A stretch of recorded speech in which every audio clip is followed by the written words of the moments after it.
The FOIL method. The FOIL method. Now, at the end of the day, the FOIL method is just multiplication. If you don't remember the FOIL method, you are okay. You can still do the distributive property and you can still multiply. When I do the two examples, I just have two examples that I'm going to show you because it's the same method all the time. I'm going to show you, do the distributive property, you'll get the same answer. The same way we were doing the distributive property on these two questions is the same way you can always do the distributive property. Okay, and you just distribute with the first term through everything, then the second term through everything, and you just keep going and you add everything up. The FOIL method, it's almost like a shortcut because you're literally multiplying everything. This is just a different way to show you how to do it. So the F stands for the first term. I'll put the first terms. The O stands for the outside terms.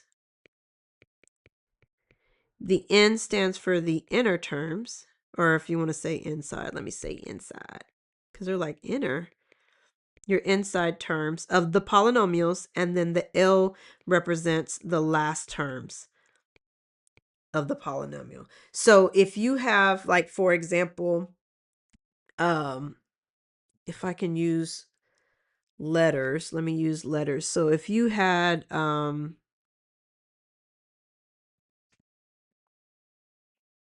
well, let's just do the example, right? Yeah, let's just do an example so you can see what it's talking about. So if you had something that looked like this, x plus 1 times x x plus 5. Let's do that, okay? X plus 1 times x plus 5. X plus 1 times x plus 5.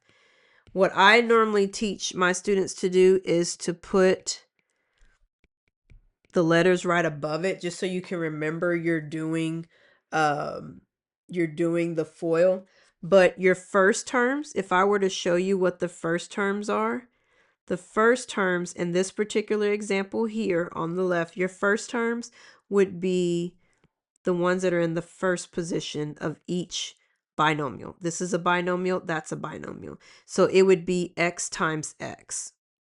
So it would literally be x times the x. That would be the first terms, right?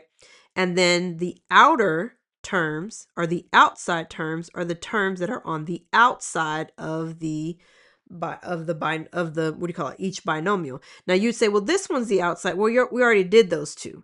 So now we're going to do the x times the 5 because they are on the outside of the multiplications, the outside terms, okay?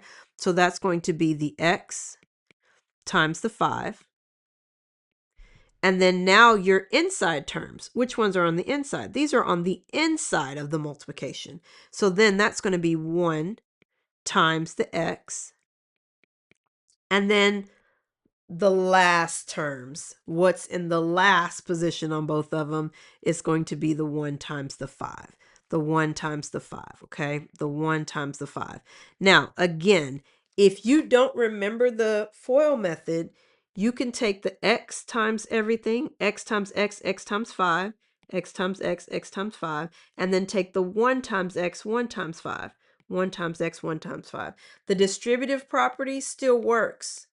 So until you can get to the point where you memorize this, what it means, do the distributive property. And I just showed you x times x, x times 5, that's these two. 1 times x, 1 times 5, that's those two. So you're not lost. You can still do the distributive property. And then all you do is once you multiply these, you go through and you add all of these together. Okay? You add all of these together. So let me show you. Put this right here.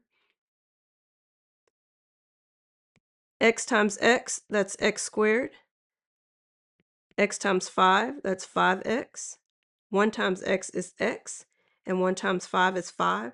When you add all of these together, you get x squared plus 5x plus x plus 5. Combine like terms.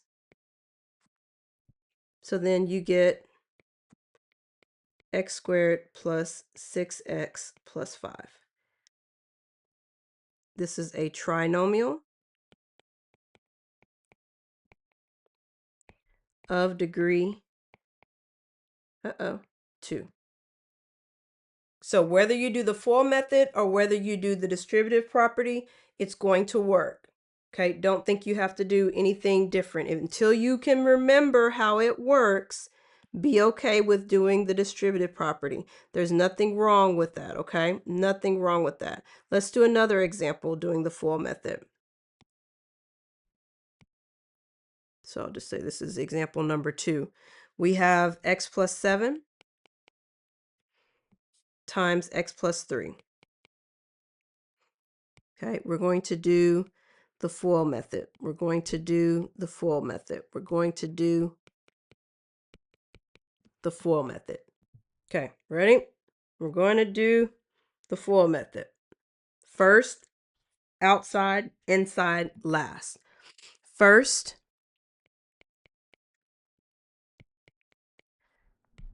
outside,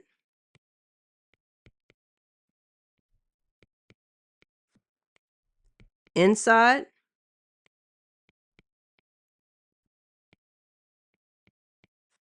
and last.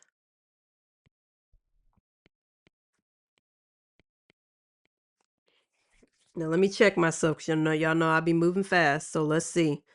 The first, x times x. The outside, x times 3.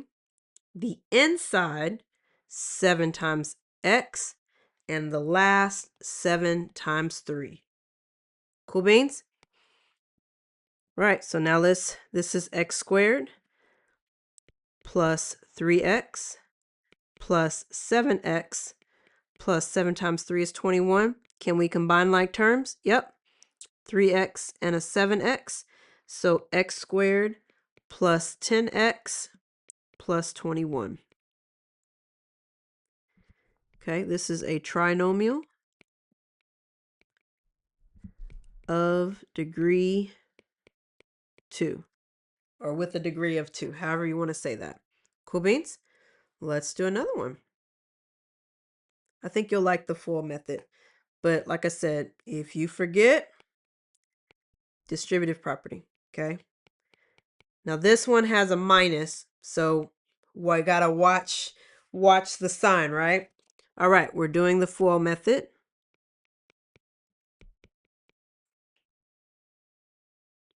Yeah, I got enough room. Yeah, I got enough room. Okay, cool. First, outside, inside, last. First, outside, inside, last. First,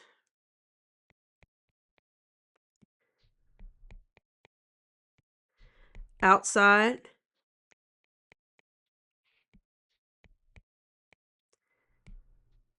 inside. Watch that sign. See that? And then last.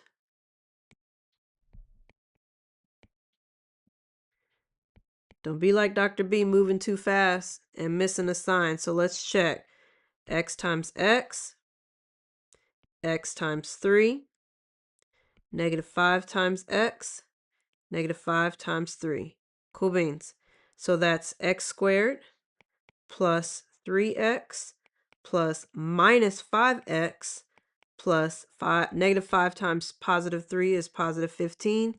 Can I combine like terms? Yep. A 3x minus a 5x is going to be a minus 2x because the 5 is bigger. And we have a minus 15. X squared minus 2x minus 15. And this is a trinomial with a degree of 2. That was sloppy handwriting. Easy? Yeah. Remember, if you can't FOIL or you don't remember FOIL, distributive property until you have it memorized, okay? No shame, no shame. Distributive property always works. Cool beans.